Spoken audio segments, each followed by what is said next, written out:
This is the new user webinar for CBRNResponder, and we're going to focus on once you create an account and you're ready to log in, what should you get started with and what can you do? But before we talk about that, I do want to just sort of clarify the CBRNResponder program and the various components of it. So the terms RAD responder, bioresponder, chem responder, CBRNResponder, we're all talking about the same system. We just may be referring to different hazard types. So RAD responder is going to be radiological only, bioresponder, biological only, chem responder, chemicals only. The full CBRNResponder network, which is that overarching program to all of the individual pillars, was launched in July of 2019. And it is a single sign-on secure platform. So if you already have a RAD responder account, you automatically have a CBRNResponder account. Looking a little bit as to where the program started and to where we are today, the RAD responder program was launched in 2013 after the Fukushima Daiichi disaster. In 2016, RAD responder was codified in the Nuke RAD Incident Annex, stating that RAD responder is the national standard and whole community solution for the management of radiological data. This was a real watershed moment for the program, as in this document, it states that RAD responder shall never be turned off. In 2018, calls for a similar application were made, and this is when Chem Responder was launched for chemical and hazmat data management. The overarching CBRNResponder program was launched in July of 2019. And to finish out the pillars of the CBRNResponder program, the IMAC portal was launched in 2021, and bioresponder was launched in early 2022. Again, the terminology of CBRNResponder is pretty interchangeable. All the functions are the same regardless of how you log in, whether that be on CBRNResponder.net or radresponder.net. But just know that the four components of the CBRNResponder network are Chem Responder, Bioresponder, RAD Responder, and the IMAC portal. So if you have not yet created an account, it's very simple to do so. You'll just go to CBRNResponder.net or radresponder.net, chemresponder.net, and select that Request Account button at the top. In order to submit an account request, you must be affiliated with a federal, state, local, tribal, or territorial organization, and you must agree to our terms of use. Once you do that, you'll be brought to an account request page where you can fill out all of your information.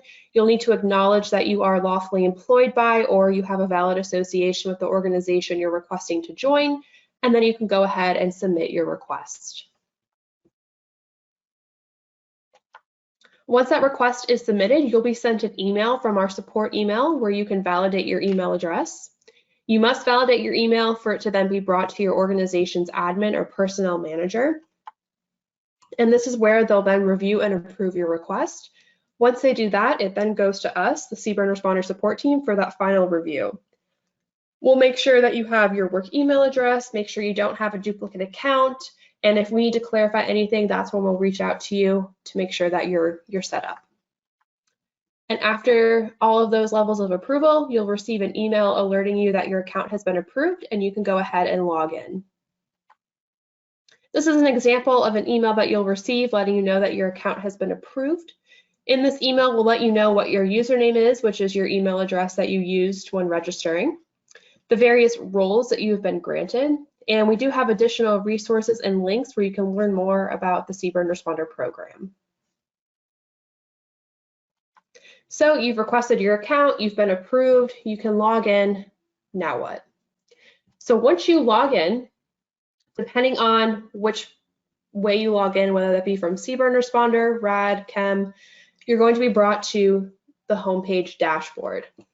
So this, again, will vary. This is the Chem dashboard and the RAD dashboard.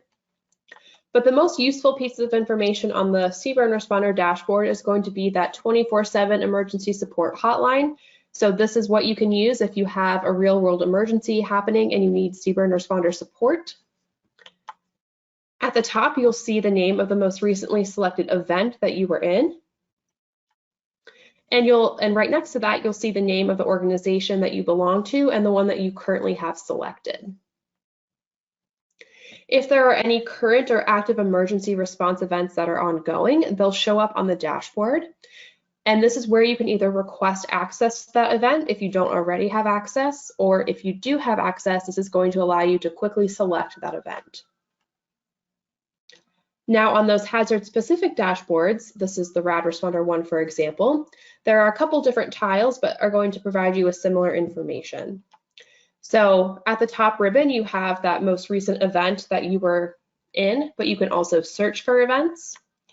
We also have that 24/7 emergency support hotline, and as well as the top ribbon where you can see your organization that you have selected, you can also see it on this blue tile here. From those specific dashboard pages, if you scroll down, you're also going to see some upcoming events, which will let you know of upcoming webinars or trainings that we have, and if we have any nationwide drills that are happening. And you'll also see a list of some technical enhancements. This is going to let you know of any features that are currently under development, if we have any announcements, and new features that were released. So depending on how you joined CBRNResponder, you either created a new organization or you joined an existing one. If you created a new organization, there are a few things that you should focus on when you start. The first being inviting other personnel in your organization to join your CBRNResponder organization. You can also look at our network map to see which organizations in your area have a CBRNResponder organization, and you can then request partnerships with them.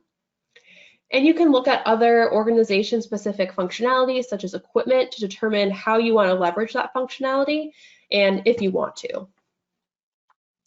If you joined an already existing organization, it might be best to take a look at your organization dashboard for a quick summary of how your organization has been participating in events. You should review the roles that you've been given and determine which permissions you have and what that gives you access to. And you should also review your organization space to see which elements your organization is currently using and if you need to update or add anything. So we'll start under the assumption that you created a new organization and you are the first and only member of that organization. By default, if you are that first member of the organization, you are going to be granted that organization administrator role. This role is going to give you the power to do anything and everything in CBRNResponder. You can approve account requests, manage your personnel, initiate partnerships, create facilities and events, and upload your equipment. Now, we do have individual job aids and webinars on each of these individual aspects, so we won't be going into them in greater depth, but there are a few main things that I do want to focus on. The first being adding those new personnel into your organization. In the middle of a real world event, and if you need other responders to help, either create an event or enter data, you don't want to be doing that if there is an ongoing emergency. You want to have that all set up ahead of time. So you can easily invite new users to your organization by either utilizing our invitation feature that's on the organization dashboard or on the left-hand navigation menu. Regardless of how you get to the invitation page, you're going to be able to generate an invitation. By default, once you select invite new users and create invitation, the expiration date is a year from the creation date. But what this is going to do is give you a text template that you can then copy and paste into your email service to then send out to your colleagues. This is going to give them a unique link and a unique invitation password, which will then help move along that account approval process. So they'll be given a simplified version of the original request form that you would have used when requesting an account. Once your personnel request an account through your invitation link, it's then your responsibility to review it. That request will show up on your organization dashboard, and you'll select that blue review button, and then you can grant them the various roles that they need to perform their job responsibilities, acknowledge that they are lawfully employed or associated with your organization, and then approve their account. Once you have your organization personnel in your organization, you can manage them from that individual personnel page. So here we have a list of all of the organization personnel, and you have the option to manage them. From here, this is where you can edit the roles of those individual people. You can remove them if they're no longer affiliated with your organization. And there are a lot of roles. We have organization-specific roles and default event roles. We do have a quick link, this little question mark circle, that if you click, it's going to give you a modal, and it will explain what those roles will grant you. So if you're a personnel manager, it will explain what that personnel manager can do. And likewise with the team manager, if someone is granted the team manager role, it's going to explain what that allows them to do within the system.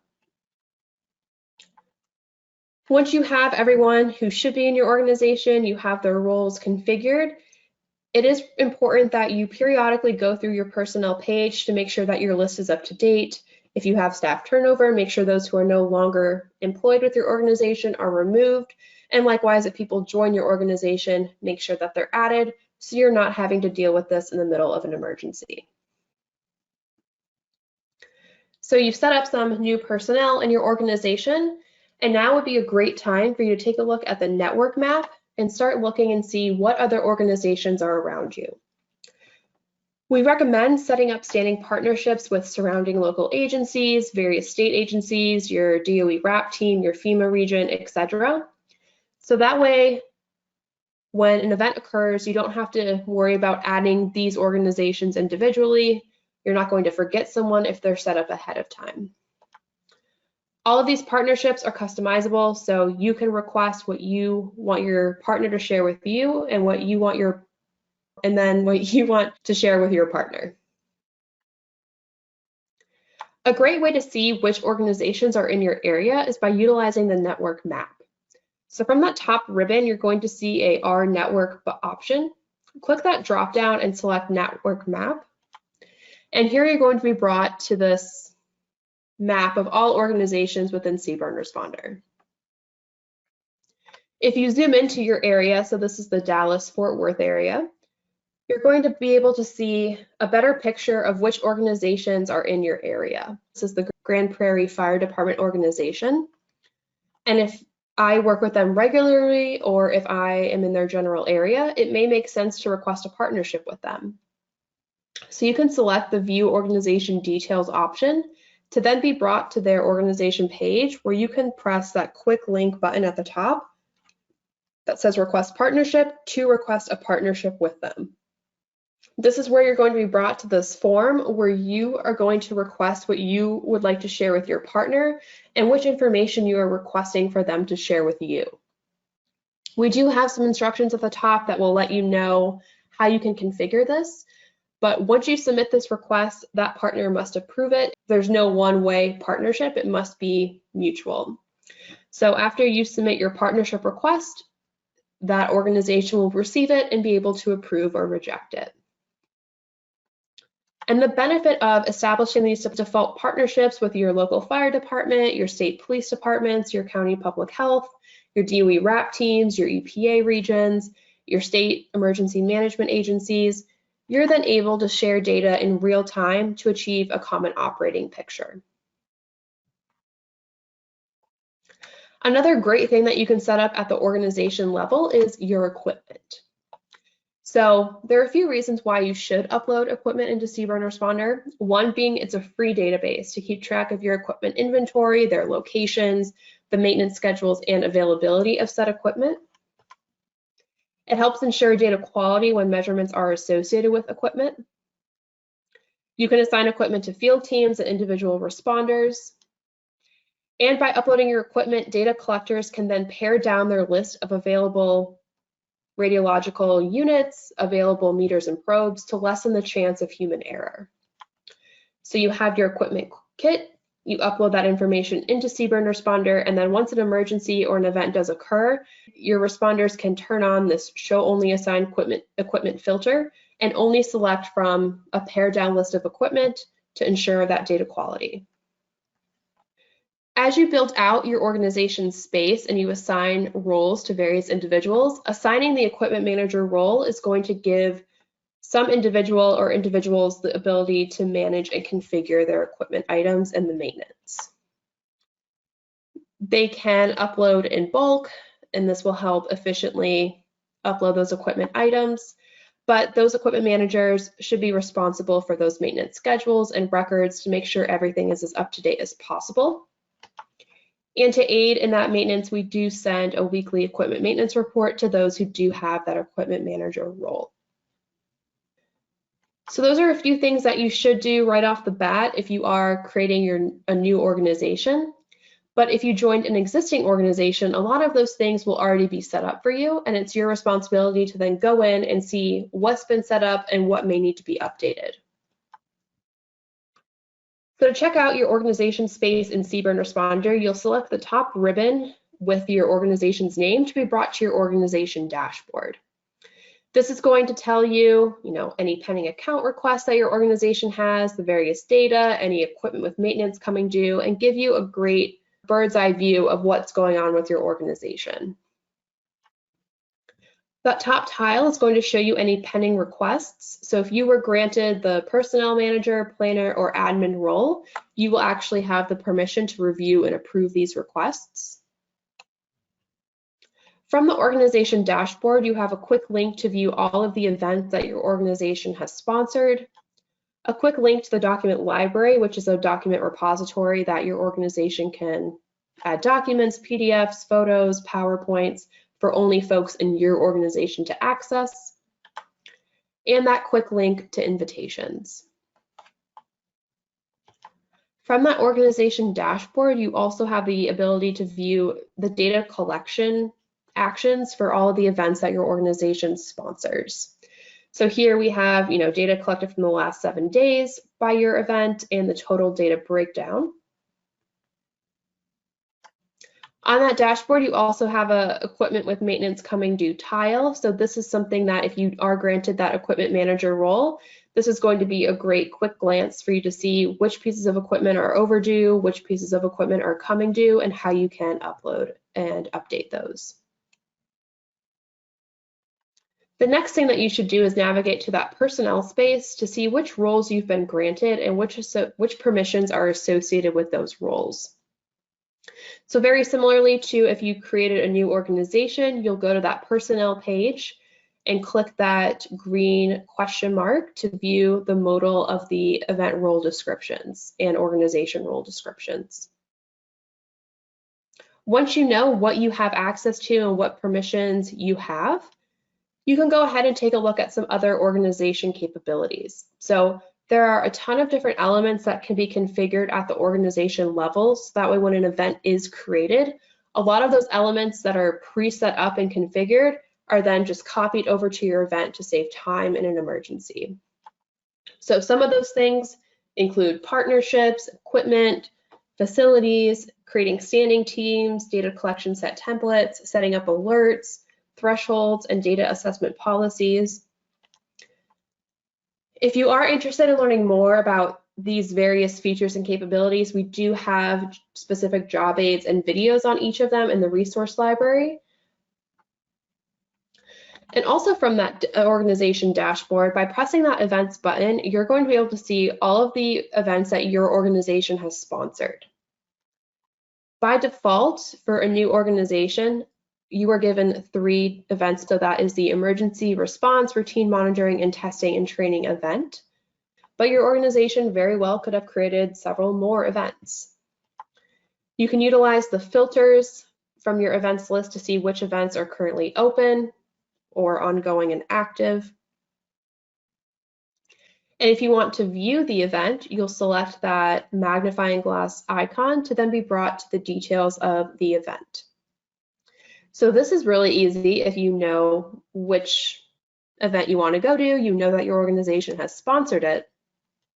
But what if you want to access an event that your organization didn't create, but you were either added on or you need to be added to? So this is something that's really important for all new users to understand, which is accessing those events. So the way that CBRNResponder works is that there's no such thing as rogue data. All data entered into CBRNResponder must be associated with an event. So in order to access the corresponding event to that incident, you can either search for the event by name, by either selecting the drop down from the top ribbon or using that search button on those hazard-specific dashboard pages. Using that search field to enter the name of the event that you're looking to access. If you already have been granted access to the event, you'll see a select option. But if you have not been granted access, you'll see a green request button.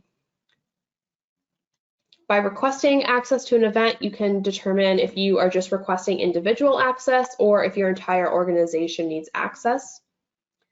Regardless of the type of access you're requesting, once your request has been approved by the event managers of said event, you'll get a notification and then a link to view those event details.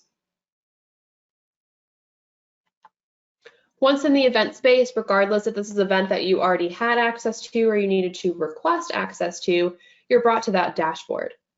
So this is going to look very similar to the organization dashboard, but instead it's going to be very specific to that one event that you're in. You're going to have that data for the last however many days or months, and then the total data breakdown as well. But the main thing that you want to focus on is how to view your event data. There are two ways that you can do so. You can do so from the event map, which is going to show you a geospatial view of all event data, or you can view data-specific data tables.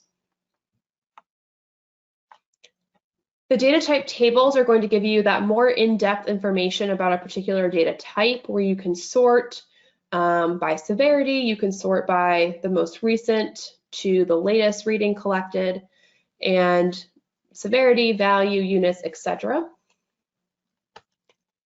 To view information at a glance via those tables, you can select the Choose Visible Columns option to see which parameters you want to see.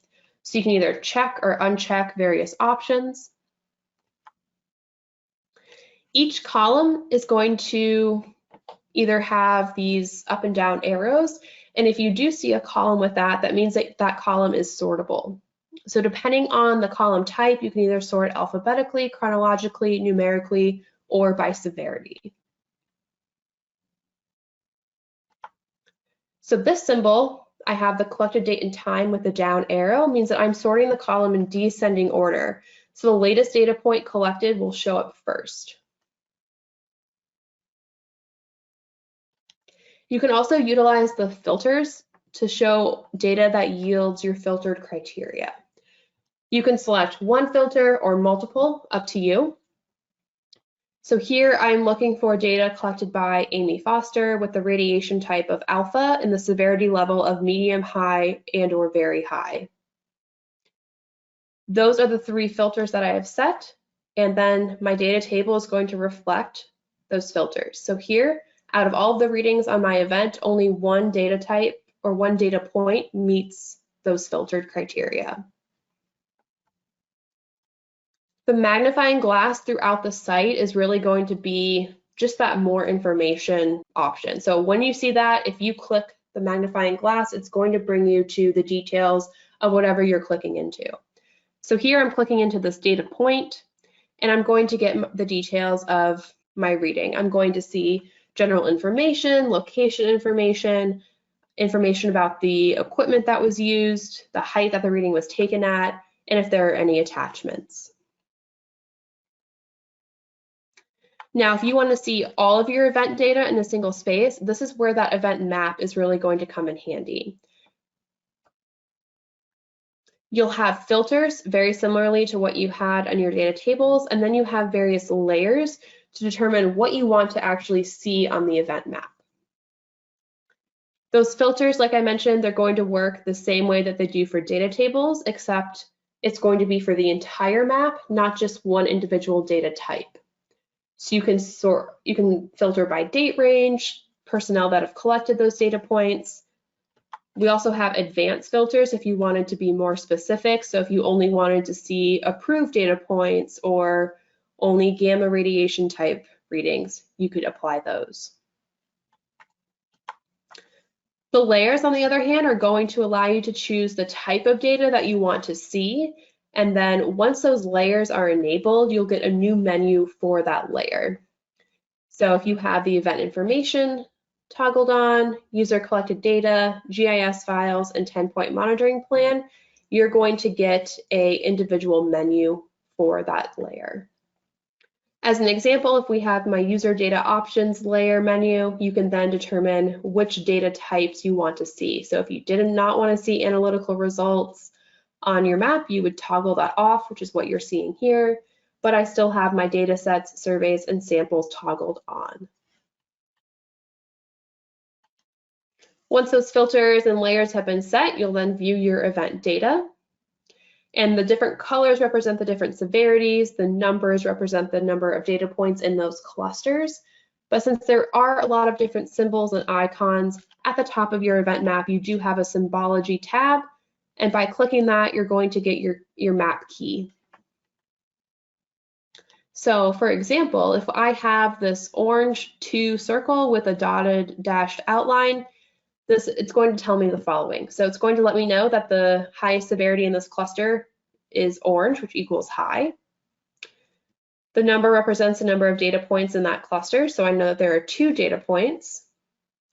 And the outline represents whether the data point has been approved, rejected, or is pending assessment. So the fact that it is a dashed outline means that it is still pending review. So navigating around CBRNResponder and knowing your resources are really going to help you and set you up for success if you are new to CBRNResponder. So the most important thing you can do when logging in is really just playing around and navigating around the site to familiarize yourself with where various things are and just the overall UI and functionality of the site. It's important to dive deeper into various capabilities, take a look at job aids, and ask yourself how your organization could potentially benefit from leveraging these various features. Since this is a very robust service, there are a lot of different tools and a lot of different things that you can leverage. We do have a robust resource library. So from that top ribbon where you could select your event and organization, you'll see a resources button. If you select that, you'll be brought to our resource library. You'll then see a documents section from that library homepage, and you'll see that there's a user manuals and job aids folder. By clicking into that, you'll be brought to our user manuals and job aids folder. But within this, it's going to give you step-by-step job aids on nearly every single feature that we have. So you'll determine which category of job aid you're looking for. So if you want more information about how to manage your events, you'll select the event management folder. And then if you want to know how to create an event and just manage an event in general, you can download this creating and managing events document. And you will then have that multi-page screenshot by screenshot document of how to leverage these functions and how to use them within your organization or event. If you're a visual and audio learner like me, maybe the job aids are helpful, but you may want a video of someone explaining these various capabilities to you. And that's where we have our video library and our YouTube page. So all of our webinars, like this one, are recorded and then hosted in the resource library and on YouTube. And the last thing that I want to mention is our support. So we do have a 24/7 emergency support hotline for real-world incidents and exercises. So if something is going on and you need help, you need your password reset, you need assistance on how to create an event, nothing is too small in the middle of an emergency, so call our hotline. If something is not an emergency, we recommend you just email our support email, and that goes to all of our team members, and we'll get back to you as soon as we can. We're here to help you, whether that be in an emergency or just for a training, so please don't hesitate to email us. We can set up a customized training for your organization. We can send you resources. We really want you to leverage us and let us help you. So like I mentioned, at any point, if you have questions about CBRNResponder, you can email our support email, or you can visit our resource library if you're looking for more information on a specific feature.